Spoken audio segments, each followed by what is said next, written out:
Una joven e ilusionada víctima, un culpable muy cercano en un crimen catalogado como bárbaro y bestial. El lugar, un apartamento ubicado en la ciudad de San Francisco de Macorís, en República Dominicana. Mi nombre es Alma y esto es Maldad al Acecho. Bienvenidos.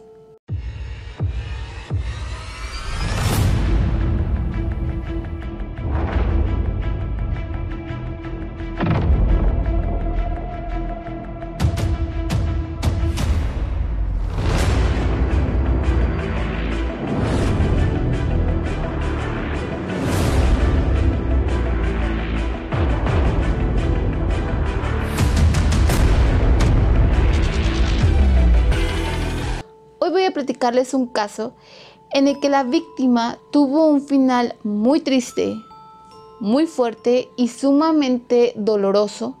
Me refiero al caso dominicano de Emely Peguero, ocurrido en agosto del año 2017. Antes de comenzar, quiero mencionarles que este caso como tal en su investigación tuvo muchísimos detalles, algunos cambios en sus versiones sobre cómo fue que ocurrieron las cosas realmente, y por ello muy probablemente este video quede un poco largo. Como siempre, comenzaré por darles algunos detalles sobre su vida antes de pasar al día de los hechos. Emely del Carmen Peguero Polanco nació el día martes 12 de junio del año 2001. Fue la tercera y última hija del matrimonio entre Genaro Peguero y Adalgisa Polanco. Emely vivía junto con su familia en una zona semi-rural llamada San Rafael, perteneciente a San Francisco de Macorís. La gente que la conoció hoy la describe como una niña muy alegre, muy risueña, llena de mucha energía y de vitalidad, que no solamente contagiaba a los demás, sino que la hacía sobresalir del resto de las personas. Emely creció con muchos sueños para su adultez. Estos iban desde querer ser modelo, actriz, azafata, pero el que tenía más presente era el querer volverse una gran abogada para poder ayudar a otras personas a defender sus derechos. Entre las actividades que realizaba estaba el acudir a la iglesia junto con sus padres, ya que eran muy afines a su religión, y también practicar algunos bailables, entre ellos uno llamado la mangulina, el cual es un baile típico de República Dominicana y que Emely disfrutaba mucho hacer. Con respecto a la escuela, siempre fue una alumna muy buena, una gran compañera y excelente amiga, y los maestros la describen como una chica muy cumplida, muy inteligente y sobre todo muy responsable con sus asuntos escolares. Para cuando ocurrieron los hechos, Emely tenía tan solo 16 años de edad, estaba cursando el bachillerato en el Liceo Max Enrique Ureña y tenía aproximadamente 5 meses de embarazo. Este último surgió de la relación entre ella y Marlon Martínez, un joven de 18 años para aquel entonces, al cual conoció desde que ambos eran muy niños, cuando este llegó a vivir a una casa casi al frente de la vivienda de los Peguero junto con su madre Marlene Martínez y su padrastro. Esta relación la iniciaron cuando ella tenía 12 años y él 14, y esto muy probablemente se dio de manera muy fácil, ya que, como lo menciono, ellos crecieron prácticamente juntos debido a una relación de cercanía entre las familias, pues en algunos portales encontré que la señora Adalgisa llegó a ser costurera en algunas ocasiones de la señora Marlene Martínez. Realmente los padres tanto de Emely como la madre de Marlon no conocían de este embarazo sino hasta tan solo 4 días antes de que todo ocurriera. El motivo por el cual Emely decidió ocultar su embarazo se debía, por un lado, porque tenía miedo a la reacción que su padre podría tener ante esta noticia, porque, como les mencioné antes, ella era la hija menor, era a la que más cuidaban, la que protegían tanto sus hermanos como sus padres. Y aquí quiero aclararles que una vez que la familia Peguero supo sobre este embarazo, le brindaron todo el apoyo emocional a Emely y de hecho sentían cierta alegría por esta situación. Sin embargo, el otro lado era que también le tenía un temor a Marlene Martínez, la madre de su novio, pues esta mujer tenía como la reputación de tener un carácter muy fuerte y esto era algo conocido públicamente, pues ella tenía un historial político y además había una enorme diferencia social entre las familias. Marlene era una mujer de una posición económica muy buena y en cambio los Peguero eran una familia mucho más humilde con únicamente lo necesario, lo indispensable para sobrevivir ellos y sus hijos. Y este punto de la diferencia social al parecer nunca había significado un problema tan grande, más allá de que de pronto Marlene tenía algunas actitudes egocéntricas frente a los Peguero, pero esto se vio reflejado hasta el día en que ocurrieron los hechos.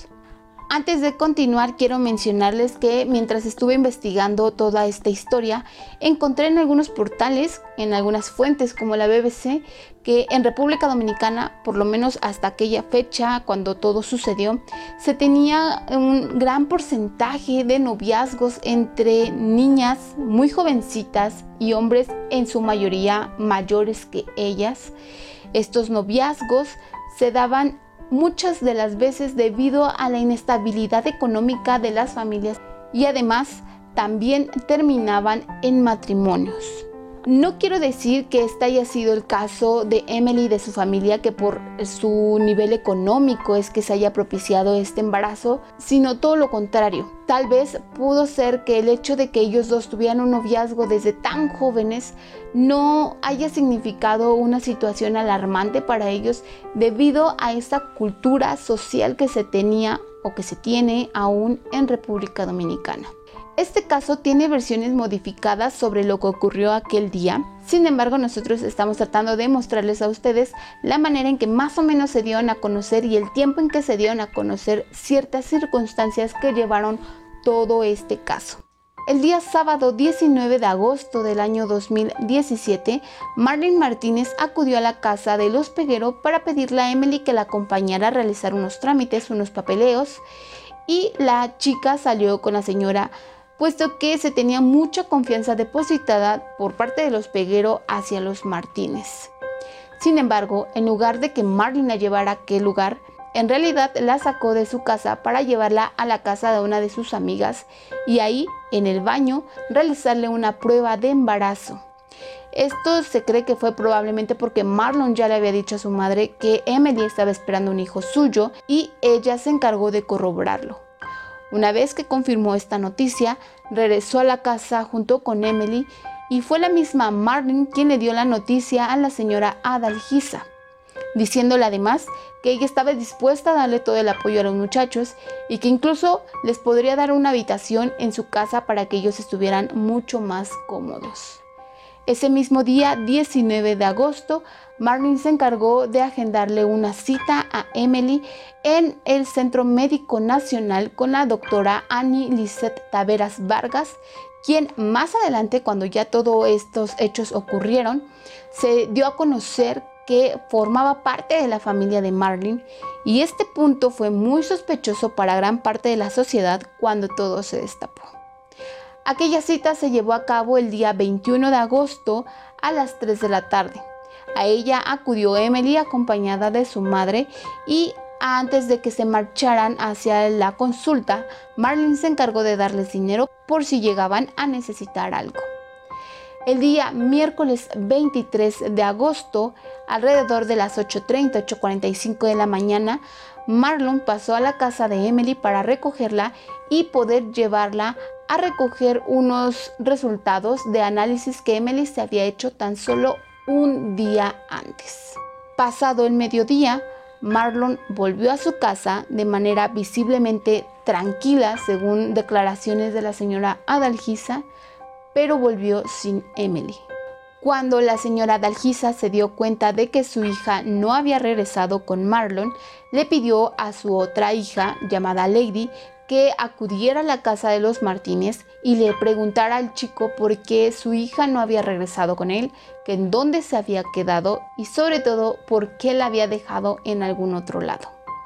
A estas preguntas, Marlon contestó que cuando ya iban en camino hacia la clínica, Emily recordó que los estudios, los resultados no estarían listos sino hasta el día viernes 25, es decir, 2 días después, y le pidió también que pasara a dejarla a la bomba de Cenoví, la cual es una gasolinera popular dentro de la comunidad, porque tenía planeado realizar algunas diligencias con un tío.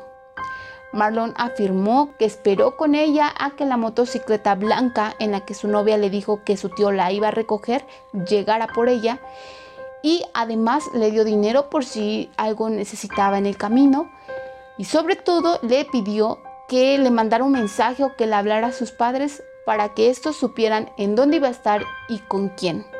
Que después de esto, Emily se subió a la moto y simplemente se fue. Estas respuestas por parte de Marlon fueron extrañas tanto para Lady como para su mamá, porque a pesar de que efectivamente la hermana de Emily recibió un mensaje de WhatsApp desde su teléfono diciéndole que Marlon había dejado en la bomba de Cenoví, era extraño ese mensaje porque, uno, Emily siempre trataba de mandar notas de voz en lugar de mensajes escritos, y cuando lo hacía todo lo escribía en letras mayúsculas, y este mensaje estaba escrito no solo con letras minúsculas, sino de una manera y con algunas palabras que Emily simplemente no solía utilizar. Y dos, porque la chica antes de irse no les dejó dicho a sus padres ni a su hermana que ella tenía algún asunto pendiente con algún familiar. Después de un rato y tras ver que Emily no regresaba a casa, Adalgisa decidió ir al colegio al que estudiaba, preguntar por ella con sus profesores, compañeros y amigos, y todos aseguraron que no habían tenido noticias de ella en todo el día. En la tarde-noche fue junto con Lady hacia la bomba de Cenoví. Pidieron en la gasolinera les permitieran ver los videos de las cámaras de seguridad para intentar reconocer o ver con quién es que Emily se había ido en realidad. Estuvieron en aquel lugar viendo esos videos durante 4 horas y en ningún momento aparecieron ni la moto, ni Marlon y mucho menos Emily. Por ello fue que inmediatamente comenzaron una búsqueda exhaustiva en las calles, con personas preguntando a ver si alguien había visto, y también acudieron a las autoridades para levantar la denuncia por su desaparición. Y a partir de aquí comienzan una serie de detalles que simplemente son extraños, y uno en específico que sé que sigue causó mucha incomodidad y mucha sospecha en la sociedad después de que ocurrió. Y es que al día siguiente, el día jueves 24 de agosto, tanto Marlene como Marlon, y seguramente debido a las influencias de esta mujer, dieron una rueda de prensa, un mensaje televisivo que duró alrededor de 5 minutos, en el que le pedían a Emily que por favor regresara a casa. Le decían que todos estaban muy angustiados, estaban desesperados buscándola, sobre todo porque estaba embarazada, y le rogaron, le suplicaron que simplemente ya no los hiciera sufrir más. A la comunidad le pidieron que si alguien llegaba a verla, por favor se comunicaran y dieran detalles sobre en dónde estaba, o que le dijeran directamente a ella que les llamara a sus padres, porque de verdad todos estaban angustiados. Este mensaje es extraño porque, por un lado, Marlon tiene una actitud un poco rara. De pronto pareciera que simplemente no sabe cómo continuar su historia. Habla muy pausado y sus expresiones son como si no tuviera sentimiento alguno ante la situación de desaparición de su novia. Y por el otro, Marlene se refirió a Emily en algunas oraciones, en algunas frases, en tiempo pasado. Hubo una en específico de la que se dio cuenta y de inmediato lo corrigió, pero todo quedó grabado en las cámaras de televisión. Porque ya ella era parte de nosotros. Ella era la novia de mi hijo. Ella era la novia de mi hijo. Es la novia de mi hijo actual. Como les menciono, este video, este mensaje causó mucho revuelo en la sociedad de manera inmediata, por lo que con mayor fuerza se propagó la noticia de que Emily estaba desaparecida. En gran parte, este mensaje sirvió para que mucha de la población se enterara de este suceso. Y además, también en las redes sociales se compartió su imagen junto con sus características físicas, cómo iba vestida ese día y con los teléfonos a los que se debían de reportar en caso de haberla visto. A esta búsqueda también se unieron personas del medio artístico y esta noticia tomó un nivel mediático exorbitante en muy pocas horas, lo que ayudó muchísimo para poder exigir justicia en este caso.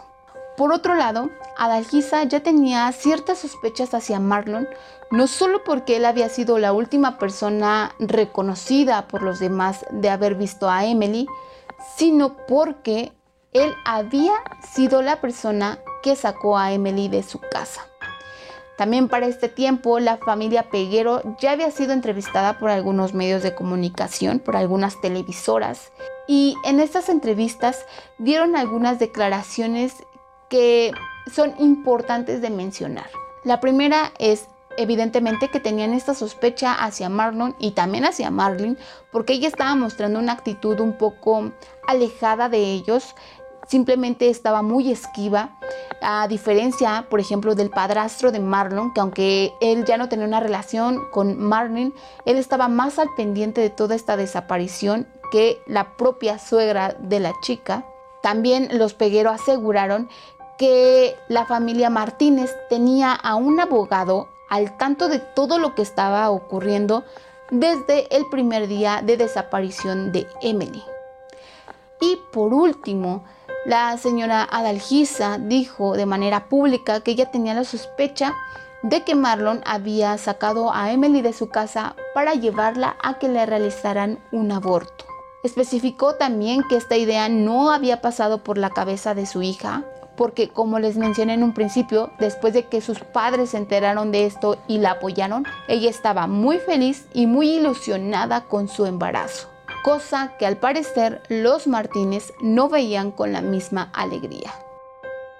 Tiene 5 meses de embarazo y yo supongo que fue para abortar que él se la llevó, porque no me quieren decir dónde está.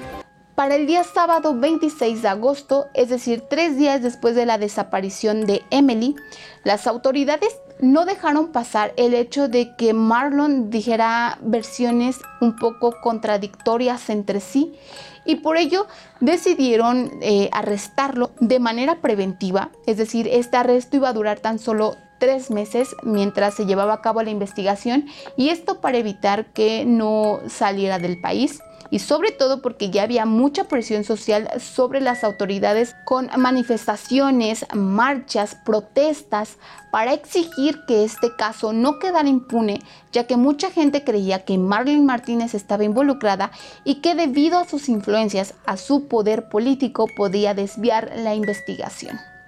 Después del arresto de Marlon ocurrieron muchas cosas significativas que se podría decir encaminaron la investigación hacia los responsables de esta situación. Para el día 28 de agosto se llevaron a cabo varios allanamientos en las propiedades pertenecientes a estas dos personas, a Marlene y Marlon Martínez, entre las que se encontraba un apartamento en la torre residencial Don Luis I, ubicado en la ciudad de San Francisco de Macorís. Cuando las autoridades inspeccionaron este lugar, descubrieron que había un colchón y algunas toallas con presuntamente manchas de sangre. Para el otro día, 29 de agosto, se tomó en cuenta la declaración de Lorenzo Jiménez, alias Kelvin, encargado de mantenimiento del edificio y quien, sin duda, se volvió uno de los testigos claves de este caso. Y aquí me voy a dar una pausa para mencionarles que las declaraciones de este hombre en algunas otras plataformas como que se cambió la versión de cuáles fueron sus palabras exactas, pero aquí en este video nos estamos centrando únicamente en la declaración de Kelvin frente al jurado cuando se llevó a cabo el juicio.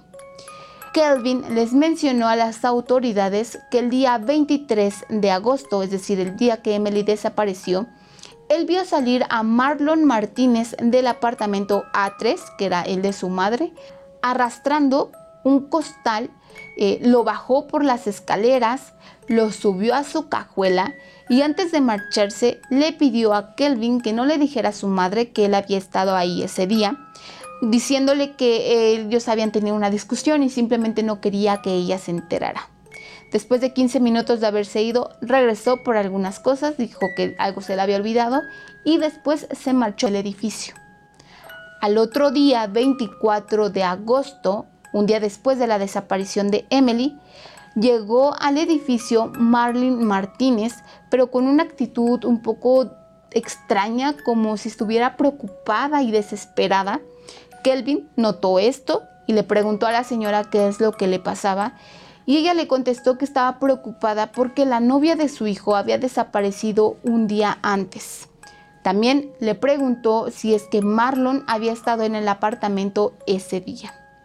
Kelvin aceptó que él pensaba decirle que no, porque Marlon le había pedido que no le dijera nada a su madre, pero que él la vio tan desesperada que decidió decirle que sí y que si quería podía ver las imágenes de las cámaras de seguridad.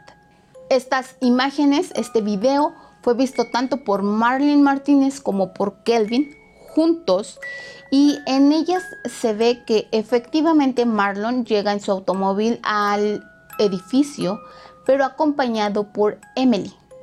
Se nota cuando ambos bajan del coche y Marlon además baja consigo un saco, un costal. Los dos entran, suben por las escaleras hacia el apartamento de Marlon Martínez. Después de aproximadamente media hora o una hora, según palabras de Kelvin, se ve salir a Marlon del apartamento y llevando ese mismo costal, pero esta vez se veía que estaba lleno y pesado, pero jamás se vio salir a Emily de aquel apartamento.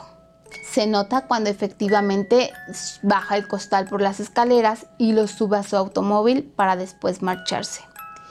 Kelvin dijo que Marlon, al ver estas imágenes, se llevó las manos a la cabeza y tuvo una actitud como mucho más nerviosa, más desesperada de lo que ya había llegado al edificio.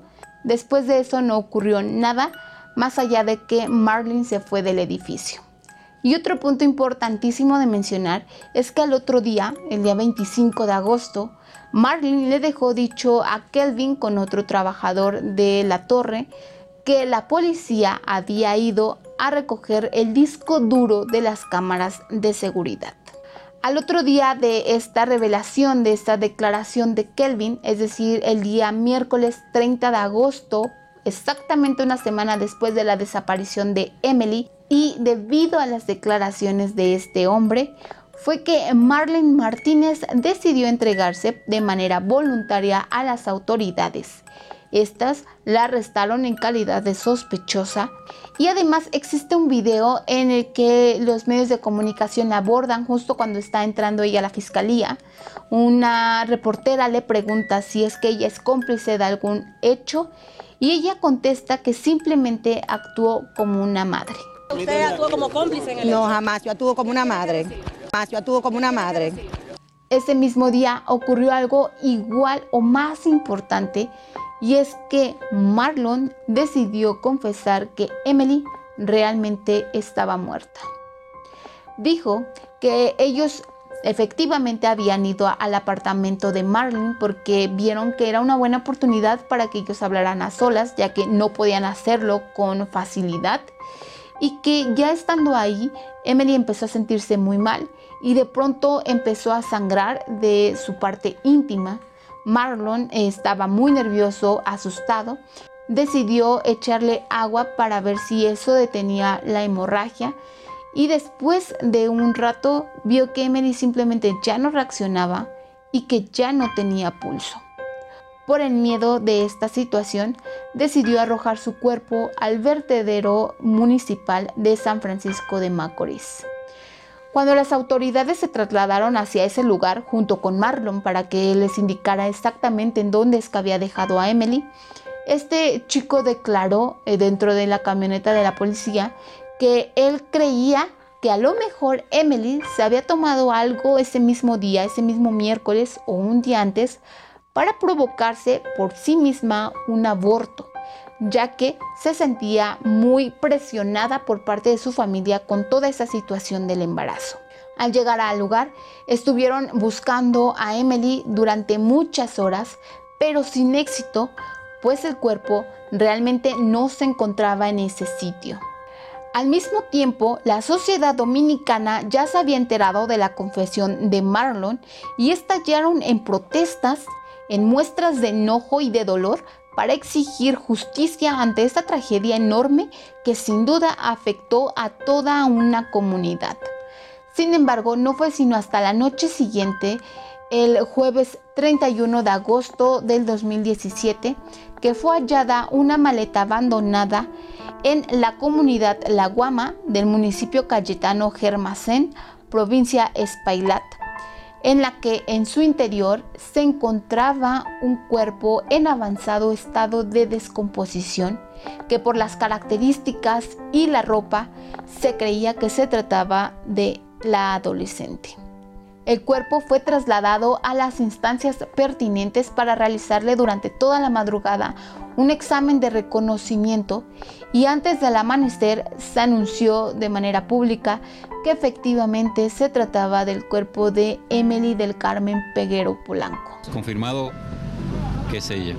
La autopsia practicada al cuerpo dictaminó que Emily sufrió de un golpe contundente en el cráneo, además de una perforación en el útero causada por la implementación de una fuerza extrema, muy probablemente al intentar practicarle un aborto inducido. Se constató que ambas lesiones fueron juntas o por separadas las causantes de su muerte, la cual se produjo entre las 11 de la mañana y las 12 de la tarde.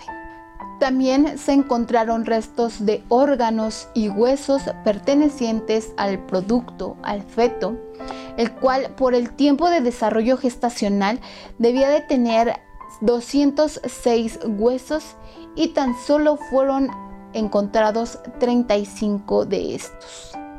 Emily presentaba daños en el canal vaginal y, como les mencioné, en el útero, además de múltiples hematomas en el resto del cuerpo. Ese mismo día, 1 de septiembre, se llevó a cabo una misa de cuerpo presente en la iglesia San Antonio de Pauda para despedir a Emily y más tarde, en medio de una multitud, de una comunidad que se veía realmente afectada por esta situación, sus restos fueron sepultados en el cementerio La Milagrosa. Una vez que Emily fue localizada, que su cuerpo fue encontrado, continuaron las investigaciones sobre estas dos personas, Marlene y Marlon Martínez, y de algunas otras que se descubrió resultaron involucradas en este terrible crimen de una u otra manera. La versión de Marlon con respecto a lo que ocurrió aquel día fue modificada. Él mencionó que ya dentro del apartamento comenzaron una discusión, que Emily se puso agresiva, intentó golpearlo. Él en defensa la empujó y como por accidente ella se cayó sobre su cabeza y aquel golpe fue el que terminó con su vida. También se reveló que Marlon le llamó a su madre esa misma noche del 23 de agosto para decirle lo que había pasado. Le dijo que el cuerpo lo había arrojado por el puente Colón alrededor de las 12:30 de la tarde. Marlene, inmediatamente después de conocer esta noticia, se comunicó alrededor de la 1 de la mañana, ya del jueves 24 de agosto, con dos hombres.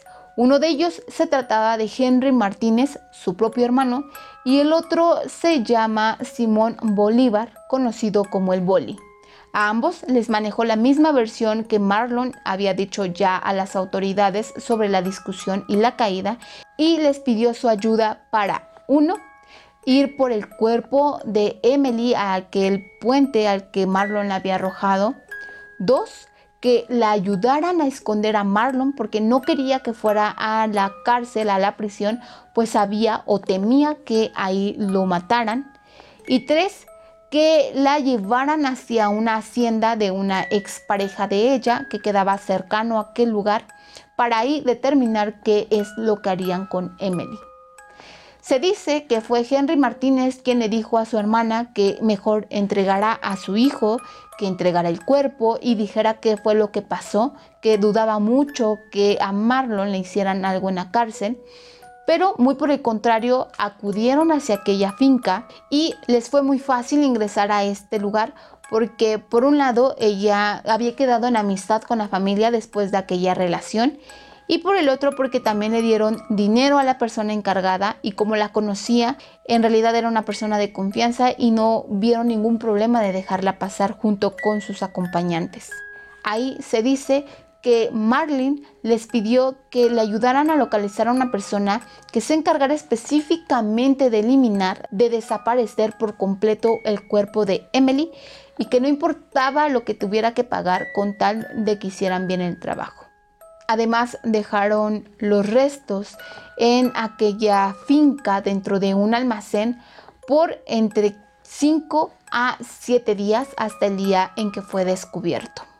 Por estos hechos ya conocidos como tal de manera pública en aquel entonces, sin duda alguna, tanto la familia de Emily como gran parte de la sociedad que estuvo muy al pendiente de todo este caso, veían a Marlene como cómplice de este crimen, pues además se descubrió que ella antes del 19 de agosto ya tenía conocimiento sobre el embarazo de Emily y que incluso hubo una llamada telefónica entre Marlene y Marlon en la que ella le decía a su hijo que si había sido tan hombre para embarazarla, que ahora fuera el mismo hombre para resolver este problema, que se encargara de aquel asunto.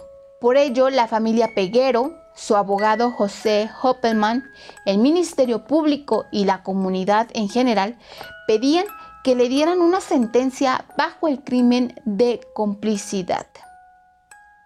Sin embargo, el 7 de noviembre del 2018, un año y 2 meses después de este inhumano crimen y después de cambios de declaraciones, de testigos, de involucrados y de desahogo de pruebas, se llevó a cabo la audiencia para dictar las sentencias en contra de Marlon y de Marlene Martínez, esta última siendo considerada por el jurado únicamente responsable de ocultamiento del cadáver y sustracción de menores por haber llevado a Emily a realizarse una prueba de embarazo sin el consentimiento de sus padres, ya que ella era menor de edad.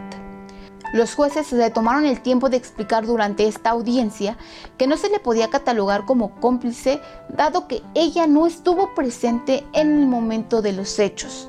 Esto basándose en el Código Penal Dominicano, el cual establecía que un cómplice es aquel que acepta participar y que está presente en el momento del crimen con conocimiento. Por ello, fue que Marlene Martínez fue sentenciada a 5 años de prisión a pesar de que se pedía o se buscaba que su sentencia fuera de 20 años. Esto después de conocer su participación en el caso. En cuanto a Marlon, este fue juzgado como el autor de la práctica del aborto inducido, actos de tortura y barbarie por la brutalidad de las heridas y del golpe contundente contra Emily, el cual se catalogó como un homicidio voluntario, pues se descubrió que este no había sido a causa de un accidente como Marlon había querido hacer ver, sino que se comprobó que un objeto fue hacia ella con una fuerza desmedida. Por ello se le sentenció a 30 años de prisión. Además de una indemnización de 20 millones de pesos dominicanos, 10 millones por cada uno de los sentenciados, pagaderos a la familia Peguero por los daños causados tanto a ellos como a Emily. Sin embargo, los Martínez tenían todo el derecho constitucional de apelar a aquella decisión, cosa que evidentemente no dejaron pasar, y por ello fue que en mayo del año 2019 se ratificó la condena de 30 años de prisión a Marlon Martínez, a pesar de que su abogado buscó que se le culpara únicamente por el aborto inducido a Emily y no por el homicidio, ya que seguían manejando la teoría de que únicamente había sido un accidente.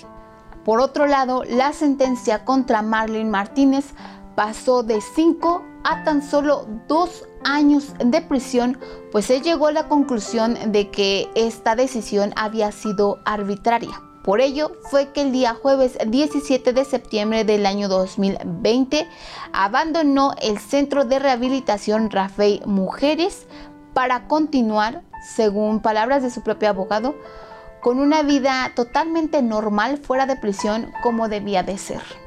Evidentemente, desde que se dio a conocer la primera decisión, la primera sentencia en el año 2018, sobre todo con respecto a Marlene Martínez, esta fue rechazada tanto por la sociedad como personas del medio artístico y político, además del rechazo genuino no solo a la baja sentencia contra Marlene, sino que además no se le veía, no se le juzgó como cómplice de los hechos, a pesar de que gran parte de la población pensó que todo apuntaba a que realmente lo había sido. Esto, sin duda, de nuevo provocó una serie de protestas, de alzar la voz, de marchas, de vigilias y de mucho movimiento en redes sociales bajo el hashtag Todos Somos Emily, pues en parte para la sociedad dominicana todo este caso y todas estas decisiones dejaron ver el enorme hueco de justicia que existe en República Dominicana y sobre todo sirvió también para que gran parte de la población se quitara la venda de los ojos con respecto a este tipo de crímenes, en su gran mayoría feminicidios, que hasta antes de este caso muy probablemente no habían sido tomados con la misma fuerza o con la importancia que estos requieren. Y por ello la historia, la tragedia de Emily Peguero y el dolor de su familia ante su brutal partida quedará indudablemente grabado en la memoria de todo un país. Espera. Vacía, vacía. Me vaciaron el alma.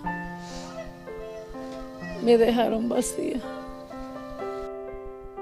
Y eso es todo por el caso de hoy. Espero que esta investigación les haya gustado. Si ustedes ya lo conocían y creen que me haya hecho falta mencionar algún detalle, algún punto importante, los invito a que lo dejen aquí abajito en el espacio de comentarios. Antes de que se me olvide, quiero mencionarles que les dejo en la cajita de información varios enlaces para que ustedes puedan ir e informarse un poquito más sobre algunos detalles que a lo mejor mencioné pero no abarqué en su totalidad. Si este video les gustó, no olviden darle like y compartirlo para que más personas se enteren de este caso. Los invito a que se suscriban al canal y que activen la campanita de notificaciones para que sepan cuando yo suba un nuevo video. Les agradezco mucho por haber visto todo este caso y nos vemos en uno próximo.